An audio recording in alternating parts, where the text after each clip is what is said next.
Welcome to a brand new season of FIA Championship Drag Racing.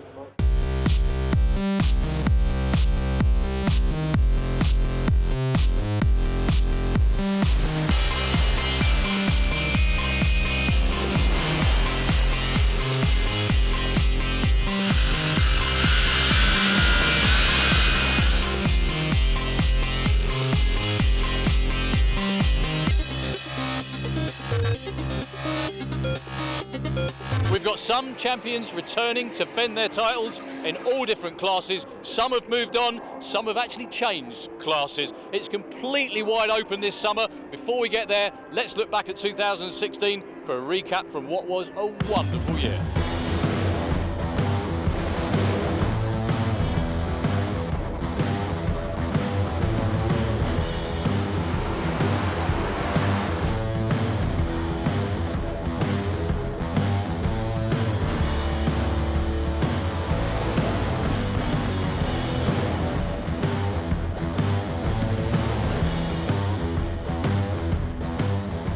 FIA Pro Modified came down to a race in the semi-finals between Mickey Gallquist and Bruno Barda, and it was Mickey G that took that win and the event win as well. Who does he think is his competition for this season? I won't name anyone, but I think some of them are going to be tough, and but I'm sure we'll beat them in the end. Well, someone that's bound to be tough is Pro Stock champ from last year, Jimmy Orland, stepping into a new car in Pro Modified for this season. Oh, you like it? No, It's definitely different. I mean, most of the cars out there is Camaros and Corvettes.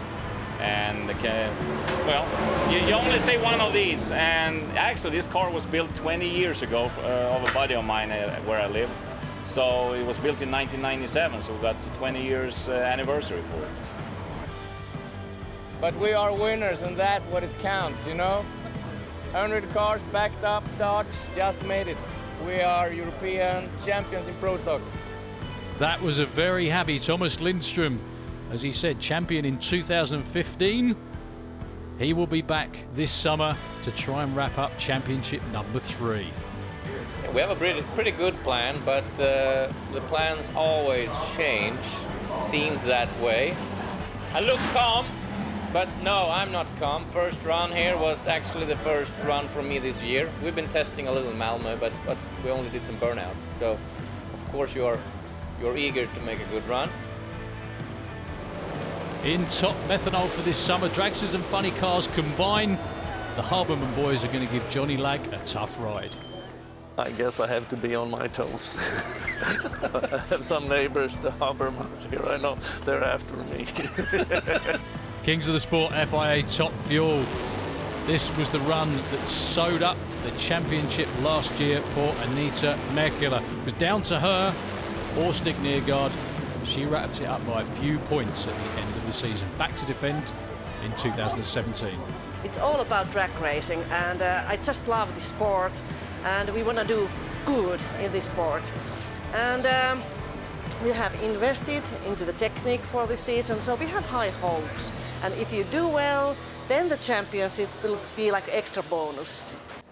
So we move into qualifying for all the FIA classes here at Santapod Raceway this weekend. The weather has been nothing short of terrific so far. Very, very warm, very sunny.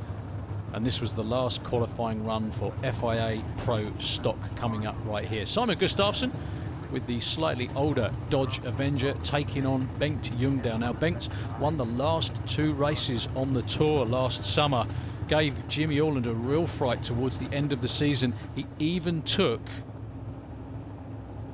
his European record away at the last gasp.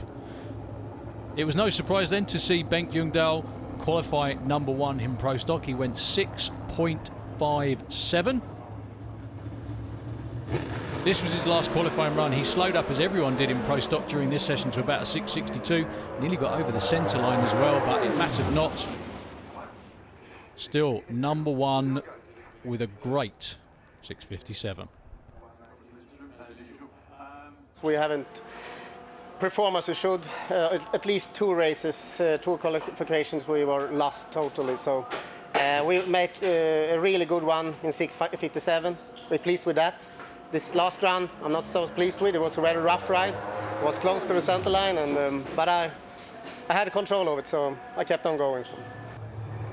On to FIA Pro Modified. The class is different. The name at the top remains the same. Now, this was a little bit of a shock, to be honest with you. We all know how good Jimmy Orland is in Pro Stock. He's not a proven entity in Pro Modified, though. The car itself is, the old 51 was driven last year by Johan Lindberg, been previously driven by Nicholas Anderson. Very, very successful indeed. Taken on here in qualifying David Vector from the Netherlands. And Jimmy Orland has said so far the car's actually slightly easier to drive than his Pro Stocker, believe it or not. He is actually going to do double duty, which means racing 2 classes at a couple of events this year too. You can see on the splitter on the front of the car it says Pro Stock Forever. He did manage to write it upside down though, so you know, maybe he's lost his touch on some things, but definitely not on the driving. Bruno Barda was #1 qualifier up to this point, and up until this run when Jimmy Orland went 6.01, 235 miles an hour to take the #1 spot in style.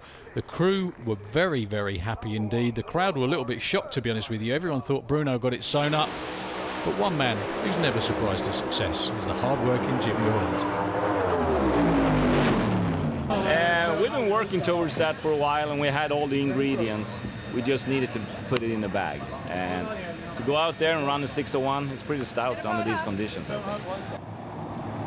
On to Top Methanol. Like I said, a class this year that combines dragsters and funny cars.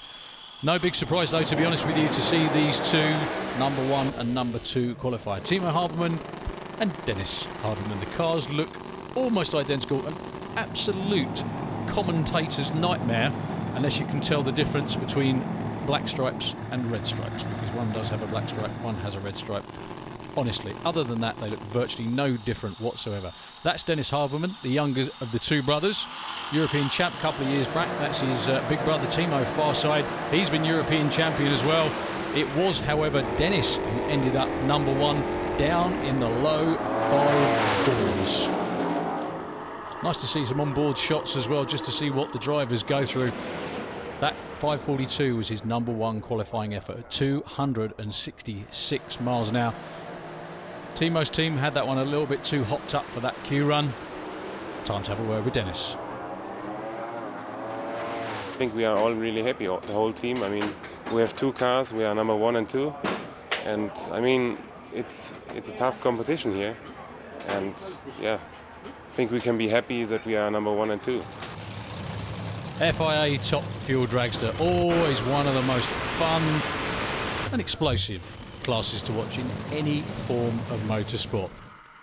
On board there with Liam Jones and Anita Merkula. This was the very last qualifying run for these two, right at the end of 4 that they had scheduled for the 2 days of qualifying at Santa Pod Raceway. Anita Merkula not been running up to form so far in qualifying. Liam Jones definitely had 397, 301 miles an hour. He was #1 qualifier at the European finals last year. Just kind of continues on the same hot streak of form. Although Anita and the Bionic Chicken team from Finland are going to be looking to step up in this last qualifying run. Well, it looks like Anita's way out in front, has got a storming run going. But believe it or not, on that run, she actually snapped the crank in 2 places. It made a complete mess of the bottom end of the engine. She's still in the show and will race, just not from the position that she would normally expect. Liam takes his 2nd ever #1 qualifying spot. We got it at the Euros as well last year, and to do it again here, and in a first meeting as well. I mean, we've picked up, as far as I know, we've picked up the first place qualifying points in 3 rounds, and then we've qualified first overall, so it couldn't be better so far. Well, we've seen the highlights from qualifying. All the fields are set. Now it's time for the serious stuff of eliminations. And it's to eliminations we go with FIA Pro Modified. Round 1, 16-car elimination ladder. Always a bit of a nervy time on race day morning. The track conditions are completely different to the rest of the weekend. The air's cooler, the track's cooler, but it's still very good indeed. Far side of the racetrack, Andy Robinson taking on Bobby Wallace on the near side with the Willis. Now this is a rematch of the MSA final from Easter. The result is completely reversed though. Bobby Wallace takes the win over Andy Robinson, goes 6.25, 221. New personal best ET and speed for him.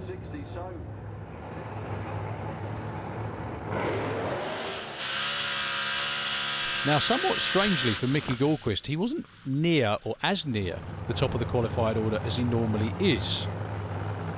He ran a 6.2, which for him, to be honest with you, is a good few tenths off of what he can normally run. He's taken on Marco Mariuschat from Germany. And Marco, if he runs what he did in qualifying, or roughly a good number, he's got a very, very good chance of taking out the defending champ in round one. But Mickey Gallquist is always just one run away from low ET. That's him in the blue Camaro near side the racetrack. Tyre shake you can see there. For Marco Mariuschat, that was all Mickey Gallquist needed.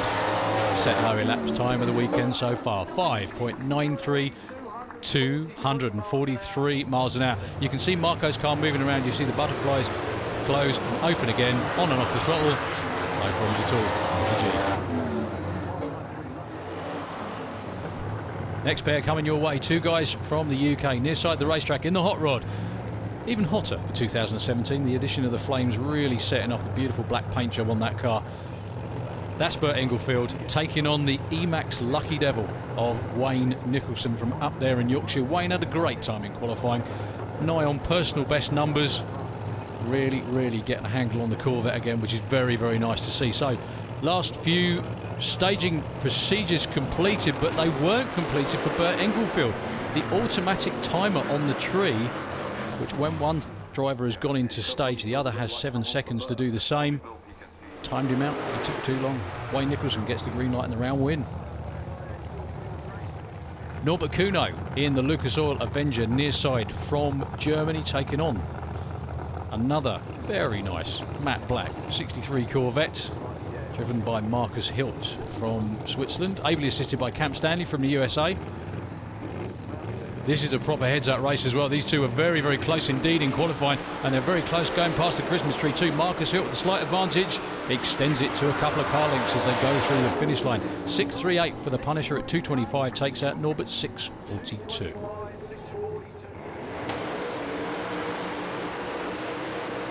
Håkan Persson and Kev Slyfield. Kev from the UK with that beautiful nostalgic Thunderbird. Håkan Persson with the orange and black striped Viper on the far side of the racetrack. Now Håkan has been very, very low 6.0s. Kev in qualifying, first qualifying session, went 6.15, his highest ever qualifying position at an FIA event, and not only that, a new personal best as well. This should be a great race. Both leave almost dead even, but Kev pulls it out past the Christmas tree. Hawkins trying to run him down. Half a car length from the guy from the UK, and a new personal best of 6.11, 2.29 takes out a very fast closing 6.14. David Vector on the far side, the Camaro from the Netherlands takes on Jean Doulemont from the southwest of France in the nitrous assisted Camaro. Now, drag racing in Europe is an international sport. This just about proves everything about it. Blown car from the Netherlands, nitrous car from France, taking each other on first round at Sandport Raceway in England. David Vector with no mistake off the start line, but a big load of tyre shake going past the tree. He manages to pedal the throttle and get back on it. Fortunately for him though, Jean Doulemont has problems. If he had any sort of representative run, David Vector was in big trouble that time round, but a lucky win is as good as a good one.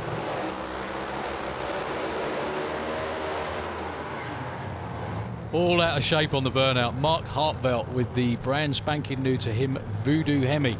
This isn't the same car as you saw last summer. It looks similar, it's painted very similar, but it's all brand new. There's lots of new engine parts on there as well. Same thing though is the driver and the team's gritty determination to succeed. They didn't have a great time in qualifying, but if they can just get the setup right, the engine's got the horsepower, the car can run the numbers. We'll see what he can do against Bruno Barda, the Gotham City Corvette, the perennial top flight challenger in European Pro Mod racing. He was in the points lead all the way until the European finals last year when Mickey Gallquist went past him. He was number 2 qualifier this weekend and squeaks out a win over Mark Hartvelt. Good effort though for the Voodoo Hemi team at 6:30, but Bruno's 6:03 was just a bit too much.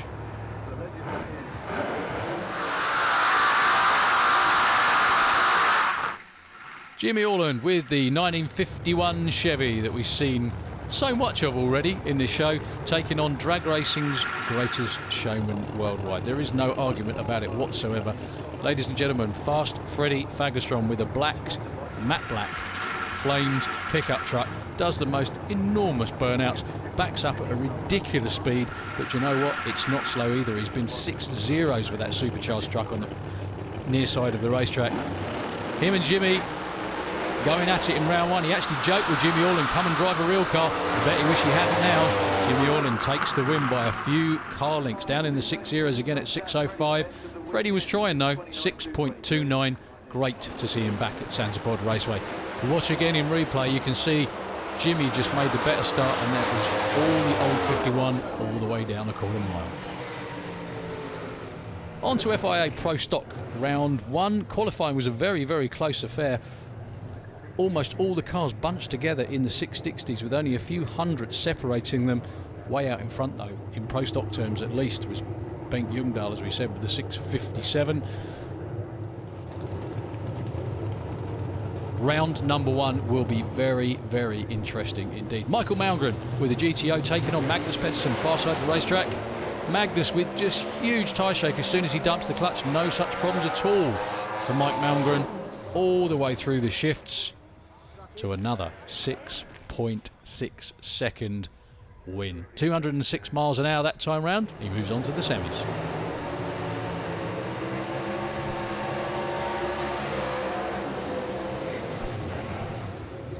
Well, 2 state-of-the-art Dodges this time round, both of them from different eras. Far side of the racetrack, what used to be state-of-the-art for a Dodge, the Avenger, Simon Gustafsson with Michael Scherfist's absolutely beautiful CHM machine from Sweden, taking on the Dyco-sponsored Dodge Darts of Stefan Enrid. Now, Stefan was actually Thomas Lindstrom's sponsor the years that he won the championship. Decided to step into driving, and well, Simon put a massive gate job on in that time round. Even though Simon ran slower, elapsed time-wise, 681 to a 667, the whole shot was enormous off the start line. He's through to the semis as well. Dodge against Pontiac this time. Robin Nuren, his first ever trip to Sansepod Raceway, on the far side with that very, very nicely turned out GTO. Had a good time in qualifying, ran a personal best, went 6.80, taking on the one and only Thomas Lindstrom. Had a bit of a quiet year for him last year. Didn't race at quite so many of the events, but was very happy to announce the arrival of a baby boy, and now he's racing for his son, and for Dodge as well, obviously. And doing a very good job of it too. Takes the win by just over a car length though. Robin Nuren, no slouch whatsoever. Another personal best at 6.76. But Thomas out in front with a 6.69. Well, Bengt Ljungdahl, by virtue of being number 1 qualifier, gets a bye run into round 2. Can he go into the 6.5s again? Pro Stock cars are very reliant on the air and atmospheric conditions to make horsepower, and obviously the setup of the car as well. Bengt and the team though have definitely got it nailed this weekend. 6.64, not 6.50, but still half a tenth in front of anyone else.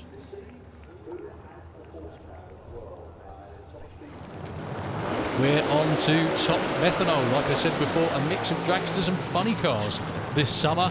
And the first race in a long while, years, between a dragster and a funny car will be Johnny Lag with the yellow dragster on the far side of the racetrack, taking on that young lady there, Steph Millam, with the She-Devil funny car. Now, the way this works out to even them up, the funny cars get a 0.26, just about a quarter of a second head start on the tree, and then basically nail it. Whoever gets to the finish line first wins. There you go. You can see the stagger on the tree. Steph's out first. Johnny's going to try and run her down, but the A fuel car is losing cylinders all the way down. Steph Millam takes a surprise, if we can call it that, win 6:04 at 2:35 against Johnny Lagg's 6:17. Again, you can see in replay, they were both on the money on the tree. Now, everyone expected the A fuel car to motor on past. Never happened. Steph into round 2.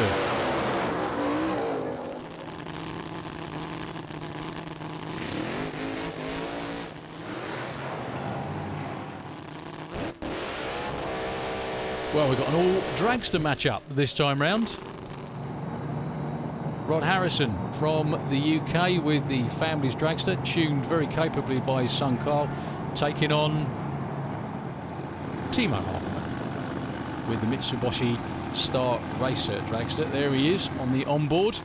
Quite an interesting matchup actually, this one, because with Rod Harrison it's his son that tunes his dad, and with Timo it's the other way around. Daddy tunes his son. Let's see who comes out on top. Heads up race. Timo away first, no trouble whatsoever. A little bit of a pedal past 60 foot for tyre shake. Takes out Rod Harrison in handy fashion. Down in the 5.5s, 5:51, 2:65.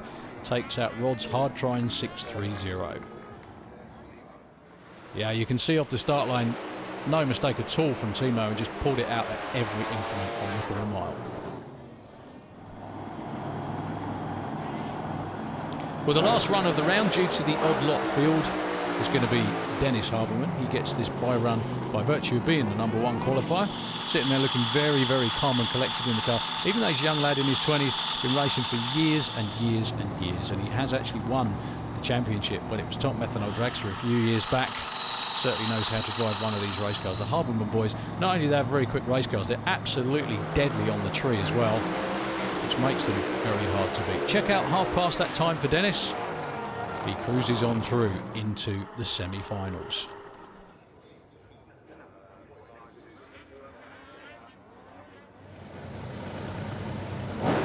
Round 1, top fuel. Always a bit of a nervy affair, especially for the crew chiefs, just to add something more difficult into the tune-up. Is the fact that the track conditions and everything are always different to what they've been at the rest of the weekend. And not only that, it's racing. Finish line first, no second chances. Liam Jones with the bye run from the UK with the TFJ Motorsport Runefield tuned top fuel dragster. Great view that one. You can actually see he had a cylinder out there a little bit off the start line. It matters not. He was #1. He gets a bye into round 2. Still a pretty quick time though, considering he didn't have his foot on the throttle for that long. So we've got one man from the UK in the semis. This race is going to be very interesting as well. For Barco Tools and Midland Oil and Billsport, Mickey Kagarad, two-time European top fuel champion now. He won the European finals, the most recent race on the tour, obviously at the end of last year. There he is, going to be taking on a returning Antti Horto from Finland. Antti and the whole team been a bit quiet actually on the full tour the last couple of seasons, but Anti's been keeping his hand in, driving the car at 1 or 2 of the events. Let's see what he can do back here at Santa Pod against Mickey Kagarad. Terrific wheels up launch from Antti Horto, leaves Mickey Kagarad for dead at the top end as well, and runs his first ever 3-second run. 3.97 at 297 miles an hour. Mickey Kagarad bows out with a 4.32. Terrific run. Watch again in replay, you see Anti's car hook up and go. That is what you call perfect acceleration. And a win like that as well.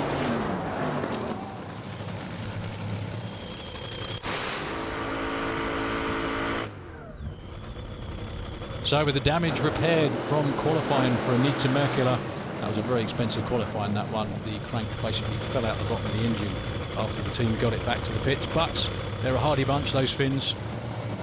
Put another bullet in there, got it all set and ready to go in this round 1 encounter against Duncan Mikulev. Now it's Duncan that actually broke Anita's heart at the European finals last year. She didn't care too much because she won the championship, but it was Duncan that took her out in the semis. This will be a terrific race. Dead even off the start line. Duncan though, you can't see from that view, but you can from that one. Duncan Mikulev takes out Anita Merkula, the defending champ again. 3.99, 3.02. Against a 4.03 for Anita. Watch again in replay. That was a terrifically close race all the way down. Nothing to choose between them at the finish line. Wow, Anita goes home early.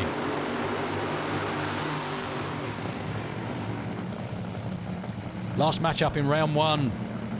Newly acquired sponsorship from Lucas Oils. Stig Neergaard, number 2 on the car from last year. Trying to become number 1, as he always does in 2017. Taking on Urs Urbacher. Midland Oil for Switzerland. Urs not all that on form during qualifying. The car keeps breaking traction a little bit down the racetrack, but they can run a 3-second pass at any point, those guys. Dead even off the line. Stig has to pedal. Urs loses traction. That's the end of that one. Stig Neergaard marches on to the semis. 4:16, 272 miles an hour. It wasn't pretty, but it was a win.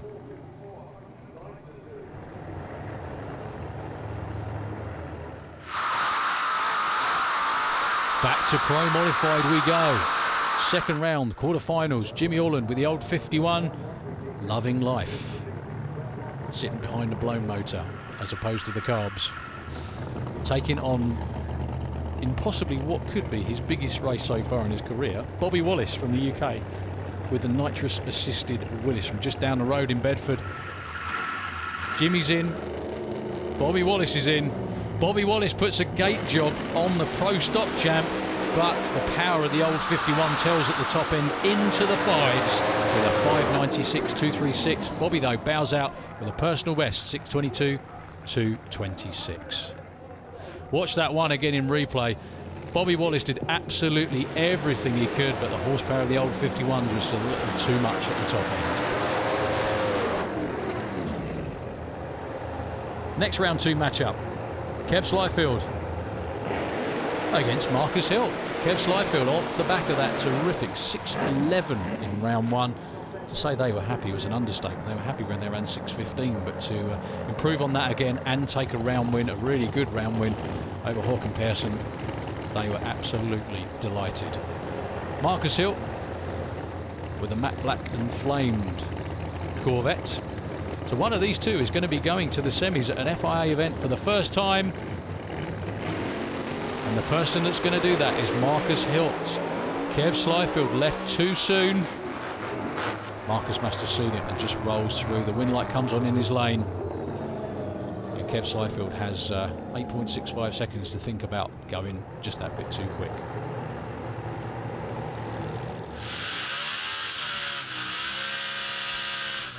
Well, you don't normally get big time matchups so early in the season and so early in eliminations as well. But due to the fact Mickey Gilchrist didn't qualify where he normally would, i.e. roughly at the top, and Bruno Barda did, these two meet in round 2. This was the final from last year, which Bruno Barda won with his quickest ever run down in the 5.9s. Mickey Gilchrist, though, may have something for him today. Ran low ET of round 1. And I'm sure the setup's going to be very, very similar for this round 2 race against Bruno. Bruno's normally deadly on the tree, very, very consistent as well, so Mickey G will have to run and run well to take out the Swiss man, and it's Bruno off the line first. Bruno's got a car length as they go past the tree, but then out of Mickey's window you can see Bruno's car disappear. 6.95 at 2.43 takes out a 6.06, but there was a big reaction time advantage for Bruno off the line. You can clearly see it there. He's a car length out as they go past 60 foot. Mickey just sneaked that one by half a car length.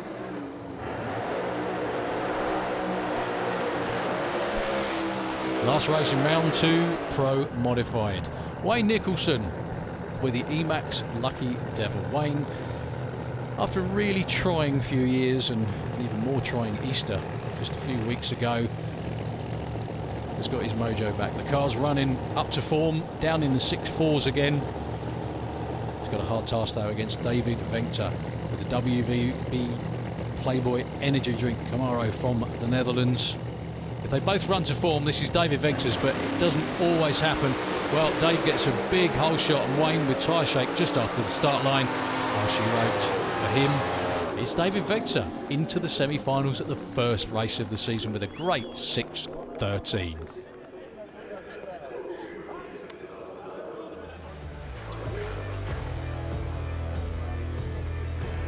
Well, despite the best efforts of the terrific track crew here at Sanspod Raceway, the weather won this weekend. We still did get some eliminations done in all of the FIA classes. Moves on now to Scandinavia. This series is going to be wide open in 2017.